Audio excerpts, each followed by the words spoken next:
Être une femme célibataire, c'est pas facile. Quand tu tries à l'entrée, on te dit que tu es trop sélective. Quand tu laisses entrer tout le monde aussi, tu te rends compte que tu n'aurais pas dû. Parce qu'il y a des gens, quand ils entrent dans vos 400 mètres, quand ils entrent dans votre périmètre, ils mettent le foutoir. Donc la question que moi je me pose, c'est jusqu'où doit aller notre sélection.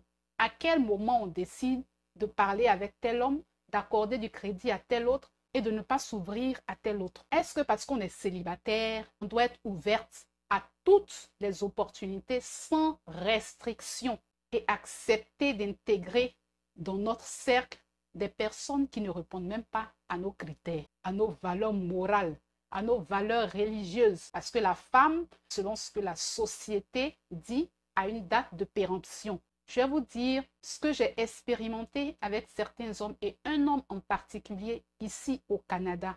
Et qu'est-ce que j'ai tiré comme leçon de cette rencontre? Donc on y va.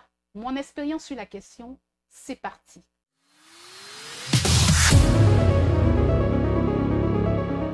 Coucou team, bienvenue sur ma chaîne pour une nouvelle vidéo. Aujourd'hui, c'est une story time. Donc, c'est une vidéo qui est relative à une histoire vécue. Il y a quelques mois, j'ai fait un post sur Facebook qui parlait en substance de la rencontre que j'ai eu à faire avec un homme dans un supermarché. J'explique.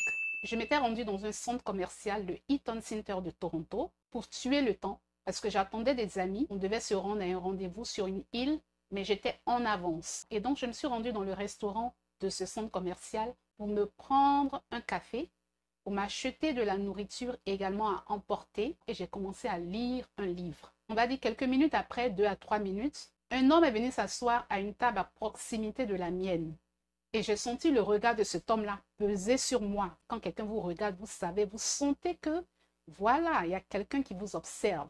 Donc j'ai levé la tête, j'ai vu que c'était un homme d'âge mûr qui me fixait. Quelques minutes après, j'entends cet homme dire « Miss, Miss ». Je n'ai pas prêté plus attention que ça parce que franchement, je n'avais pas envie d'engager une conversation en ce moment-là avec un inconnu. Je voulais juste boire mon café tranquille. Mais cet homme s'est déplacé de sa table, il est venu vers la mienne. Je ne pouvais donc plus l'ignorer. J'ai levé la tête de mon livre. Il m'a dit « Vous êtes soudanaise ?» Parce qu'en ce moment-là, il faut savoir que j'avais mis mon masque. Donc, mon front prédominant laissait suggérer que j'étais soudanaise. Parce qu'il n'a pas vu mon nez. Les Soudanaises ont un nez fin.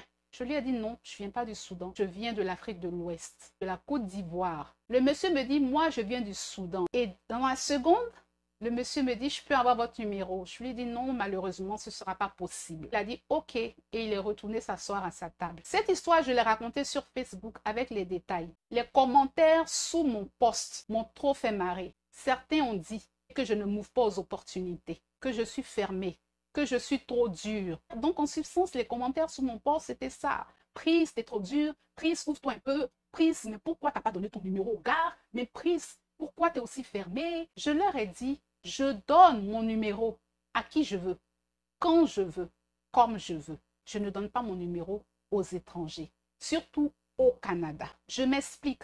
Au Canada, il y a ce qu'on appelle les données personnelles. Vos données personnelles sont votre numéro d'assurance sociale, votre numéro de téléphone, votre email, votre nom et prénom et votre adresse de la maison. Ce sont des informations confidentielles. Et le numéro de téléphone est une donnée personnelle. Bien évidemment que mon numéro de téléphone, je le donne, comme je l'ai dit tout à l'heure, à qui je veux, comme je veux, mais quand je le sens. Je n'ai pas donné mon numéro à cet homme, parce que je ne me projetais pas avec cet homme dans une quelconque relation. Deuxièmement, si tu veux vraiment établir le contact avec une personne que tu as envie de revoir plus tard, parce que tu ne sais pas comment entrer en contact avec elle dans le futur, tu peux lui laisser ton numéro. Et si cette personne est intéressée à établir le contact, elle va te contacter. Et l'attitude que j'ai eue vient d'une expérience que j'ai vécue ici au Canada avec un homme en particulier. Je vous explique.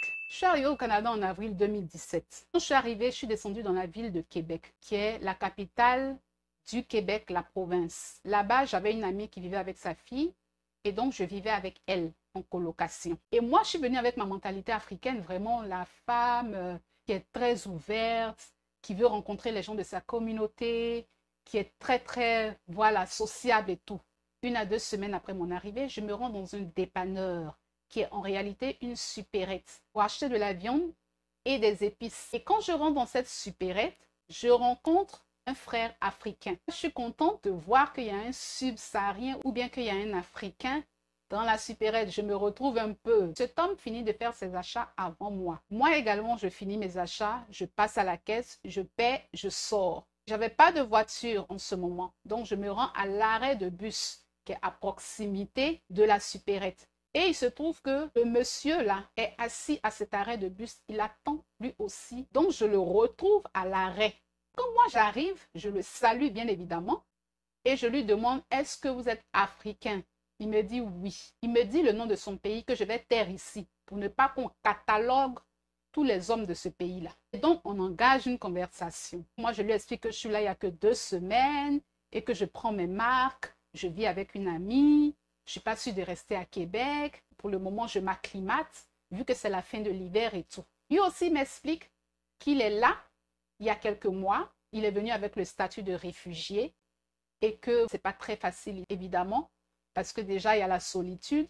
Il y a le fait aussi qu'il faut se réadapter. Vu que cet homme m'avait déjà dit qu'il était subsaharien, je comprenais pertinemment ce qu'il disait quand il disait que c'était dur.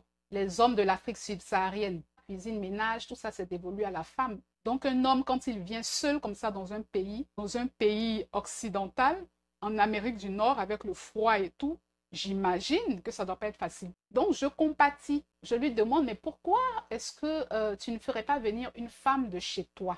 Parce que dans ton pays, tu as déjà quelqu'un là-bas, j'imagine. Il m'a dit oui, mais que son statut de réfugié est encore pendant. C'est-à-dire qu'il n'est pas encore régularisé.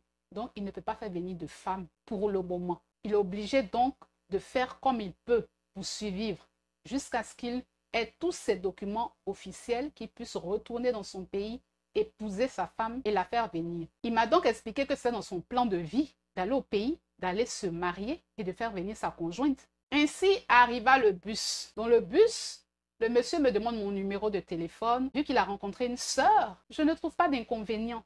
Je donne mon numéro au monsieur. Je me dis que j'ai rencontré un frère subsaharien et qu'on ne sait jamais. Dans cette ville de Québec, il n'y a pas beaucoup de noirs. Entre nous, hommes et femmes de la communauté, on doit se soutenir. Si jamais on a besoin de l'un ou de l'autre, on peut faire appel. J'explique donc à ma sœur que j'ai rencontré un homme subsaharien et qu'on a échangé, on a sympathisé, on a changé les contacts. Sur le coup, elle était un peu dubitative. Elle a dit: ah bon, ok. C'est après que j'allais comprendre. Le soir tombé, le gars a commencé à me tester, m'a envoyé des textos. Il me dit: oui, mais c'est dur ici, hein, c'est dur. J'ai dit: oui, je sais, c'est dur pour tout le monde. Et au moins, il faut t'accrocher, suivre les règles jusqu'à ce que ta situation soit régularisée et que, comme tu as dit, tu puisses aller au pays pour faire venir ta conjointe. Dis-toi que c'est temporaire, que c'est une situation qui ne va pas perdurer dans le temps. Il a dit: ok. Le lendemain, donc, il me teste encore. Comment ça va? Pour moi, il prend des nouvelles. Donc, je lui réponds. Il m'envoie un autre texto. Une phrase de 7 mots. Une phrase interrogative. Veux-tu être ma femme de sexe? Point d'interrogation. Moi, je n'ai pas compris la question. Femme de sexe, ça veut dire quoi? Ça répond à quoi? Ça sous-entend quoi? Donc, je lui ai écrit pour lui demander: qu'est-ce que tu veux dire par femme de sexe? Et le gars de me répondre: je veux que toi et moi, on soit des amis qui allons nous rendre service. On va coucher ensemble, sans engagement. En fait, ce qu'il me demandait, c'est d'être sa sex friend, la femme qu'il va rencontrer juste pour le plaisir sexuel. Et puis quand on finit là, on se cherche ni vu ni connu. Vu que je ne suis pas mariée, vu que apparemment je manque de sexe, ce sera donc du donnant-donnant. Donc on va se rendre service sexuellement parlant. C'est la proposition qu'il m'a faite. De vous à moi, comment vous auriez réagi? C'est-à-dire que j'étais tellement estomaquée, tellement déçue. Parce que les hommes de cette communauté-là, en principe, ce sont des hommes qui sont tellement respectueux de la femme.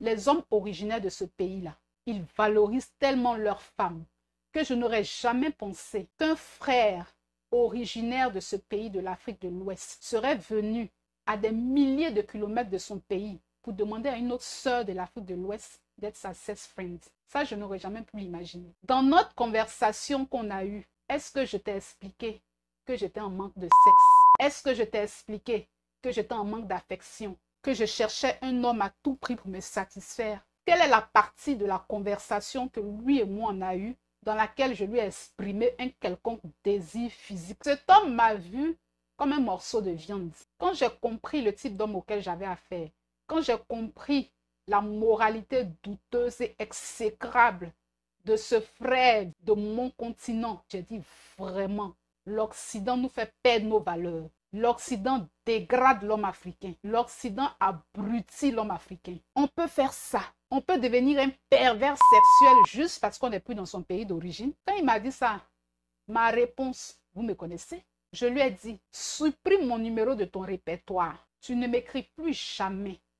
Est-ce que moi, je t'ai dit dans notre conversation que j'avais besoin d'un sex friend? Quelle est la partie de la conversation que tu n'as pas comprise pour t'imaginer que toi et moi, on pouvait se rendre service sexuellement?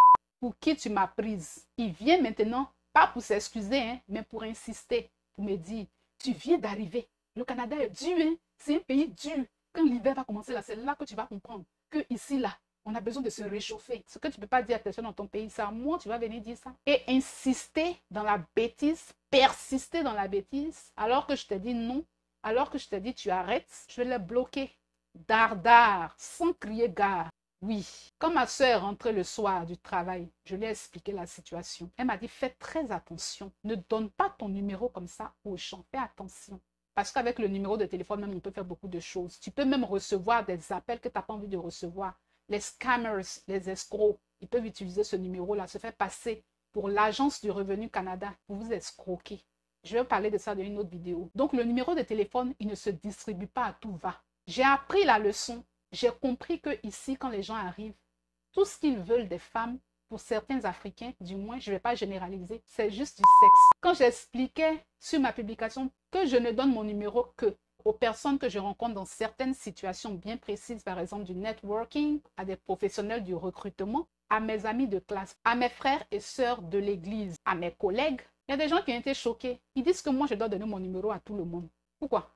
Pronom possessif, mon.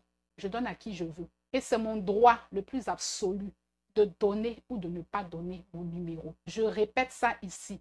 Pour tous ceux qui sont allés écrire sur mon Facebook là-bas pour me fustiger, pour dire oui, tu n'es pas ouverte, oui, tu es fermée, oui, crée des opportunités. Je sais très bien que tout le monde n'est pas comme cet homme. Je ne vais pas le prendre comme exemple pour cataloguer tous les hommes. C'est la raison pour laquelle je n'ai même pas voulu donner son origine. Parce que je sais très bien que les hommes de ce pays-là sont très respectueux des femmes.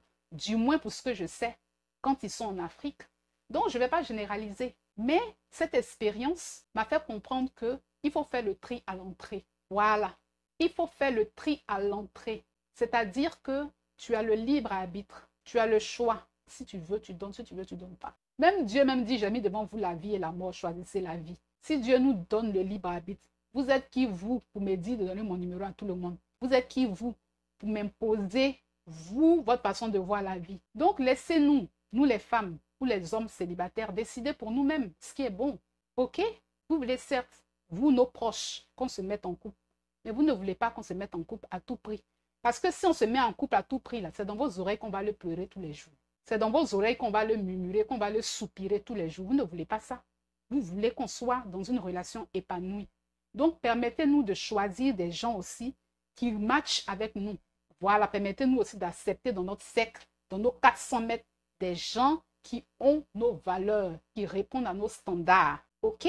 Coucou team, voilà, c'est la fin de la vidéo. Chacun va en tirer sa conclusion. Commentez, likez, partagez. On se dit à la semaine prochaine pour une nouvelle vidéo. Et surtout, n'oubliez pas, nous sommes plus que vainqueurs par celui qui nous fortifie. Ciao!